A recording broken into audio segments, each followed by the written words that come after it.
I always knew since I was a kid that I had an ear for music, and I don't think you even know this how this happened. So when I was about 6 years old, my mom sent me to Dominican Republic to live with my grandparents, and this is how I discovered I had a gift for music. You ready? This is nuts. I can't. This is so crazy.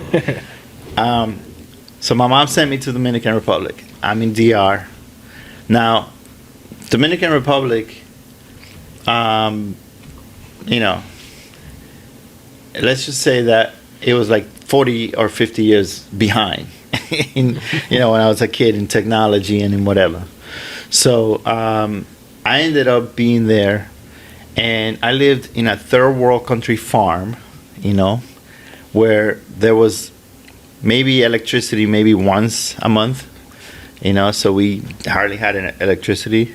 My grandfather was a farmer, so he had a bunch of land, and a bunch. In that way, we were wealthy, meaning a lot of fruits and vegetables and rice and sugar cane and all of that, jungles, forests, you know, but nothing modern, you know. There was no car, you know. Let's just put it this way: when I turned like 9 or 10, I wanted a bike to go to school, because I had to go to school in what they call el pueblo, which is like the town. You know, when you live in a farm, there's a little town nearby.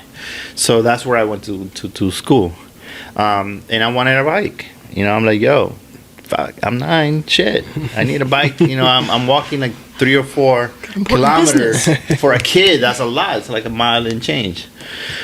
And so, and then on top of that, I had to cross rivers, like it was like crazy. Survival of the fittest in the jungle. And so my mom sends the money. This is a true story. Sends the money. So every summer she would send a book bag full of like candy, you know, Reese's Pieces, sneakers, you know, like all these different things, you know. And she sent me a CD player, right? Not a CD player, sorry, a cassette player, right? A cassette player.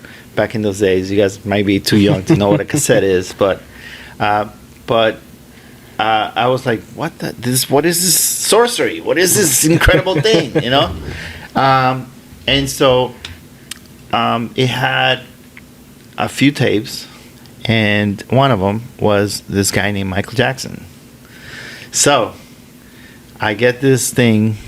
Now I'm going to school, and I'm walking every day. Woo! I'm like, this is the greatest thing ever. And the point is that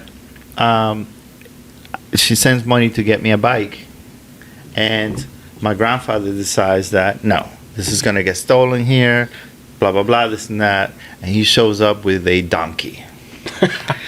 All right, so now I have a donkey. True story. Welcome to a third world country. That was a plot twist that I did not expect. His name, you ready for this? I would hear Michael Jackson songs, and Michael Jackson always said, "Hey Tito," you know, his brother Tito. So I named the donkey Tito, right?